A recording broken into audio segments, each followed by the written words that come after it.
स्वास्थ्यमाथि विचारको प्रभाव। जब शरीर अस्वस्थ हुन्छ तब मन पनि अशान्त हुन्छ। कुनै शारीरिक व्यथा उत्पन्न हुने बित्तिकै मानसिक व्यथा पनि साथै उत्पन्न हुन्छ। यो कुरा सबैलाई विदित छ।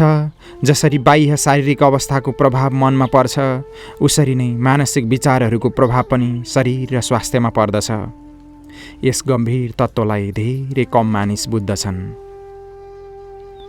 शारीरिक रोगहरूलाई हटाउनका लागि अनेक नयाँ चमत्कारिक औषधिको आविष्कार हुँदा पनि रोगहरूको प्रसार धेरै हुँदै गइरहेको छ। रोगको मुख्य स्थान मन हो र मनमा नै रोग हटाउने शक्ति पनि हुन्छ। सब रोगहरूलाई हटाउने अद्वितीय साधन प्रत्येक मानिसको साथैमा छ। तैपनि मानिसहरू रोगले मुख्य पीडित रहन्छन्। हाम्रा विचार र इच्छाहरूको प्रभाव शरीरका अवयवहरू र ज्ञान तन्तुहरूमा कल्पनातीत रूपमा पर्दछ। यस विषयको विचार कोही मात्र गर्दछन्।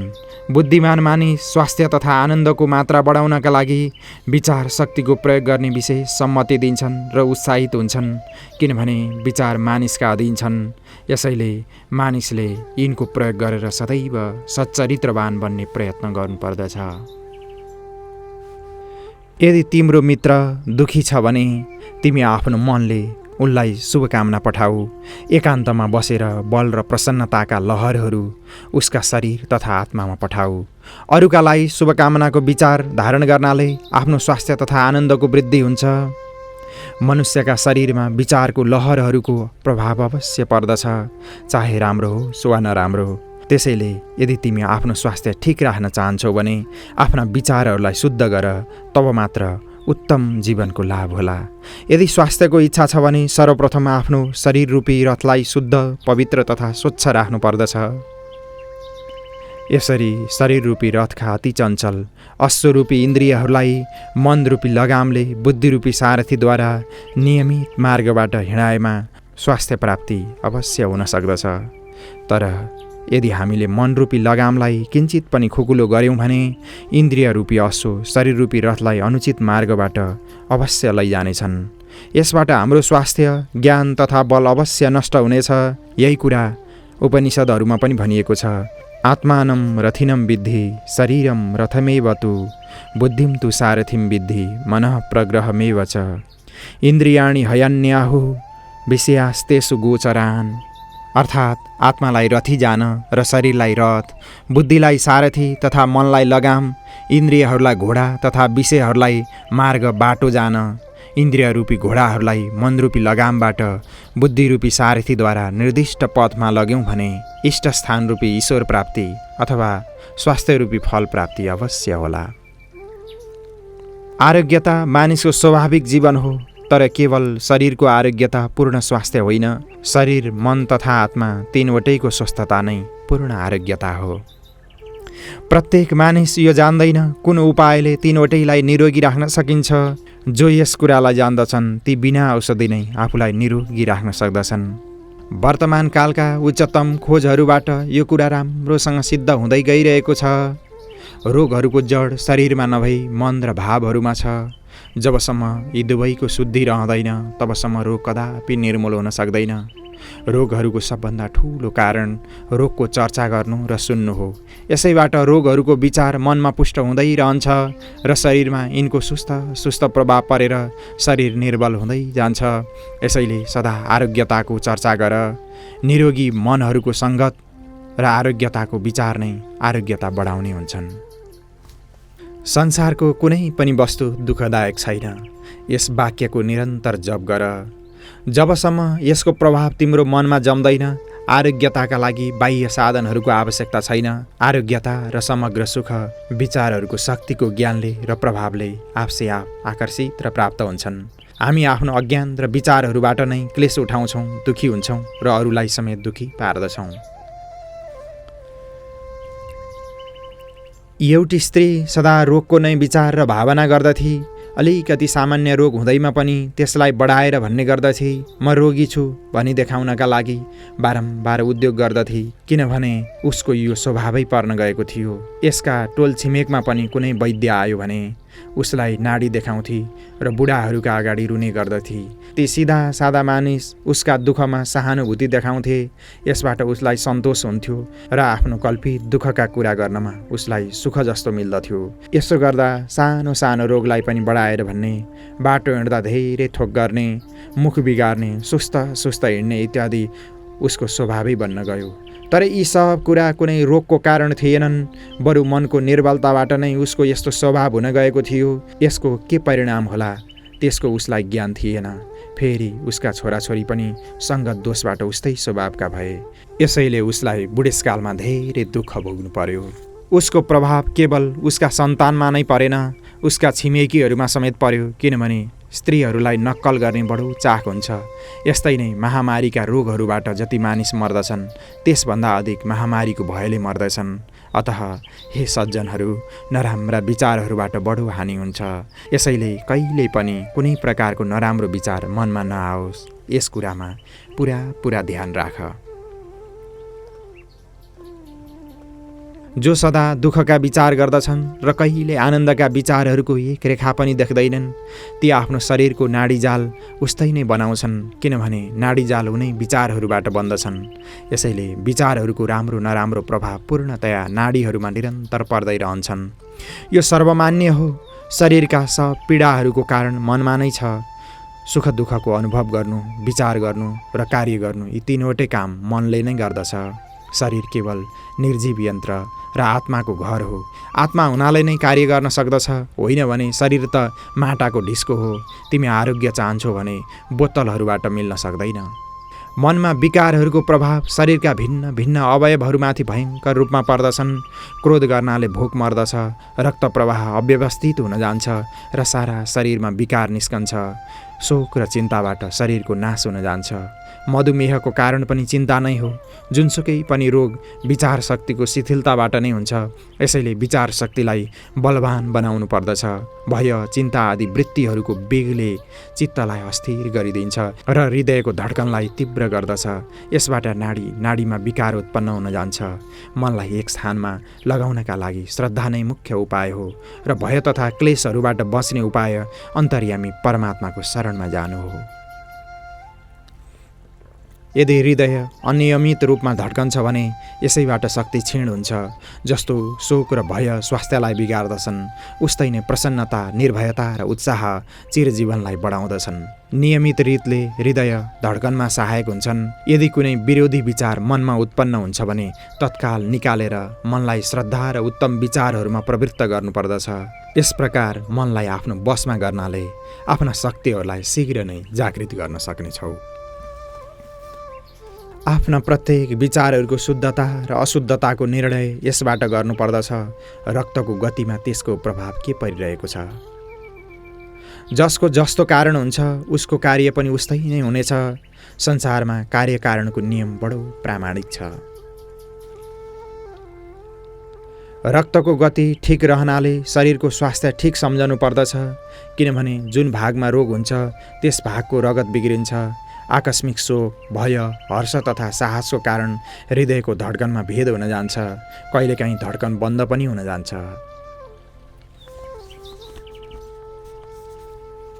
यदि तिमी क्रोध, मान, ईर्ष्या, लोभ वा अन्य कुनै वासनाको अधीन रहन्छौ र उत्तम स्वास्थ्यको इच्छा गर्दछौ भने यो असम्भव छ। यस्तो कदापि हुन सक्दैन। तिमी नराम्रो विचार गर तैपनि तिम्रो स्वास्थ्य राम्रो होस्। आरोग्य रहने सरल साधन। नम्बर 1, सदा प्रसन्न रहने गर।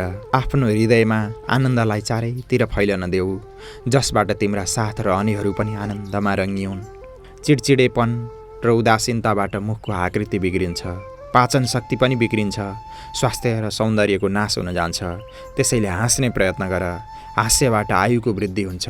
यसैले सदा आनन्दमा निमग्न रहने गर। नम्बर 2, दोष दृष्टि तथा अहङ्कारको त्याग गर। गुणदर्शी बन र प्रत्येक शुभ वस्तुमा शुभ हेर्न सिक। नम्बर 3, सब प्रकारको सफलता आत्मविश्वासमा निर्भर छ। सदा आफ्नो मनलाई पवित्र र उत्तम लक्षणवान बनाऊ। अरूका नराम्रा विचारहरूलाई कहिले ग्रहण नगर।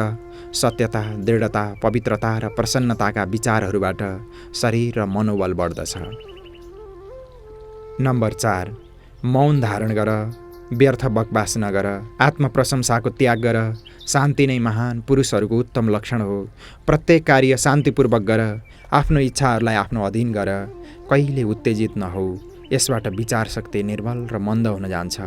जो शान्त एकाग्र चित्तले प्रतिदिन कार्यहरूलाई गर्दछ त्यसलाई अल्पकालमा र अल्प परिश्रमबाट गर्न सकिन्छ र उसको सारा दिन आनन्दमा व्यतीत हुन्छ।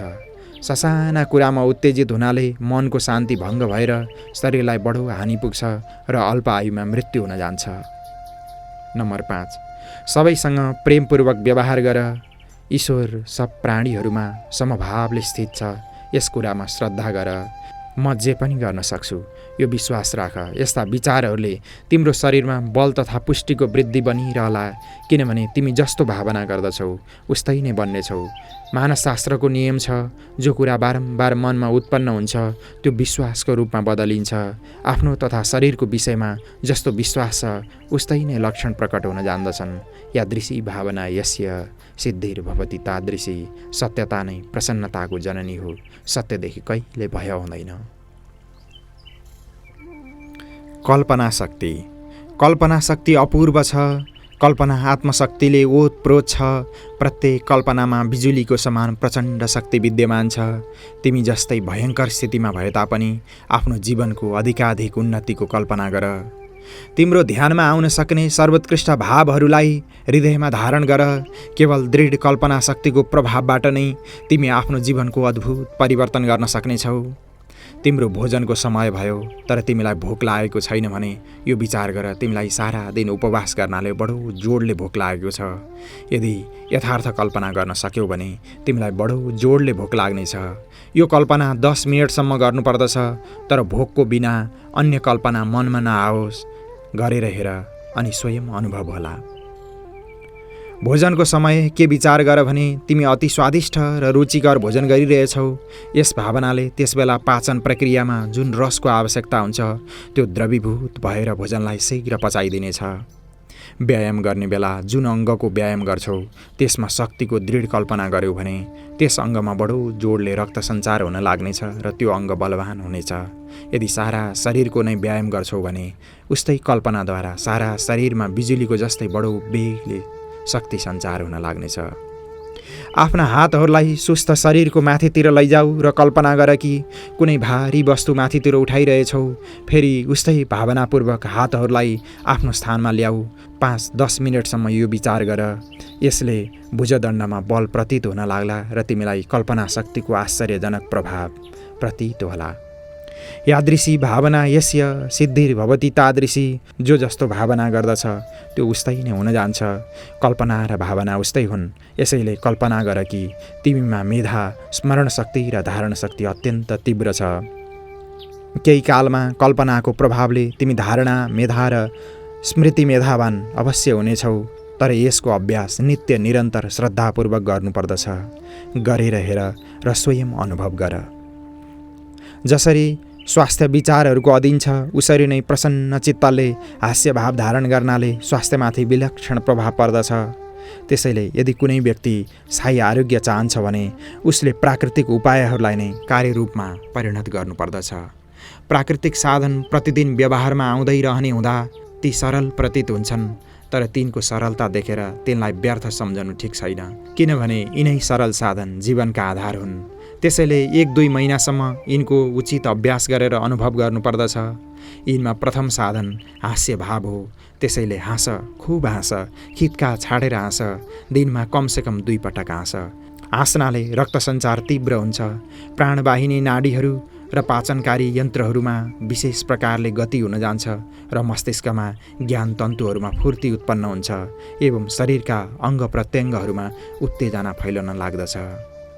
अट्टहासले पाकस्थली र प्लिहामा एक प्रकारको परिश्रम पर्नाले पाचन शक्ति बढेर जान्छ। यसैले नै हास्यमा वास्तवमा जीवन शक्ति विद्यमान छ। भय, क्रोध र कष्टले रियाल बग्न बन्द हुन जान्छ। जिब्रो सुकेर तालुमा टाँसिन जान्छ।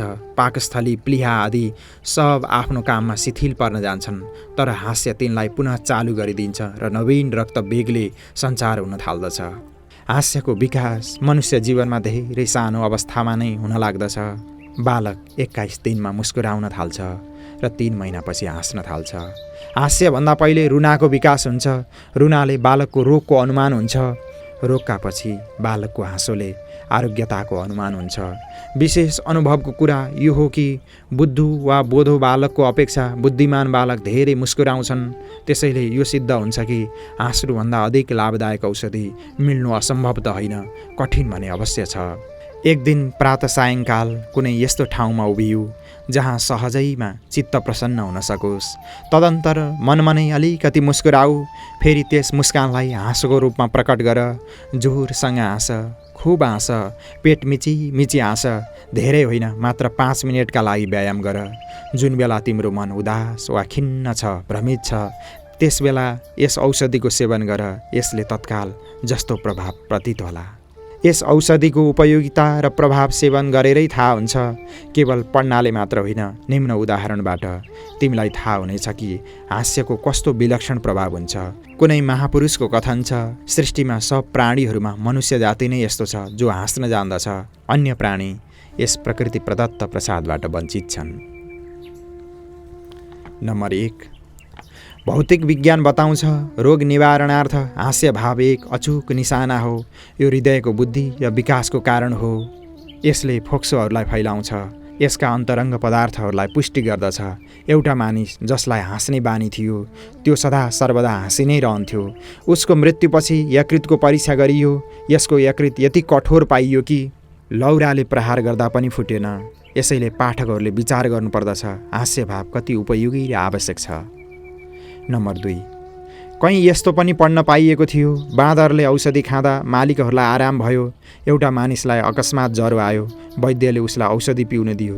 रोगीको नोकर औषधि गिलासमा हालेर कुनै कामका लागि बाहिर गयो। त्यसबेला उसको एउटा पाल्तु बाँदर आएर गिलास सुँघ्न लाग्यो र सुँघ्दा सुँघ्दै उठाएर पियो। पिउने बित्तिकै उसको मुखको स्वाद बिग्रियो र हात खुट्टा बजार्न लाग्यो। त्यो बाँदरले त्यस गिलासलाई उठाएर जमिनमा फ्याँकिदियो र आफ्नो मालिकतिर क्रोधित दृष्टिले हेर्न लाग्यो, मानौ उसैको मालिकले उसलाई त्यो औषधि पिलाएको हो। त्यस बाँदरको अज्ञानताबाट उसको मालिकलाई यति हाँसो उठ्यो कि हाँस्दा हाँस्दा लडीबुडी खेल्न थाल्यो। यसका घरवालाहरूले हाँस्नाको कारण सोधे, तर त्यो कुरा भन्न लाग्दा उसलाई तुरुन्तै हाँसो उठिहाल्यो। यस प्रकार त्यो व्यक्ति आधा घन्टासम्म हाँस्दै रह्यो। उसलाई आश्चर्य भयो कि त्यसै बेला उसको ज्वरो विशेष उत्रिहाल्यो। यसबाट प्रकट हुन्छ कि हाँसोको कति महत्त्व छ। अत हाँस, खुब हाँस। यस कार्यबाट प्राकृतिक आरोग्यतामा बडो भारी सहायता हुनेछ। नम्बर 3, एउटा विद्वान महापुरुष यति दरिद्र थिए कि जुत्ता पनि किन्न सक्दैनथे। सधैँ नाङ्गे खुट्टा रहनाले एकचोटि मार्गमा ठक्कर लाग्नको कारण आफ्नो दरिद्रतामाथि उनलाई बडो दिक्क लाग्यो। यत्तिकैमा उनले एउटा मानिसलाई देखे जसका दुवै पाउ कुनै रोगवश बेकम्बा भएका थिए र जसले गर्दा ऊ भुइँमा घस्रेर हिँड्दथ्यो। उसलाई देखेर तत्काल आफ्नो आरोग्यताका लागि उनले परमात्मालाई धन्यवाद दिए र आफ्ना अनुचित विचारहरूमाथि पश्चाताप गरे। उनीभन्दा तल्लो दशाका असङ्ख्य मानिस संसारमा छन्। तिनलाई देखेर आफूलाई कहिले अधीर अप्रसन्न हुन नदेऊ।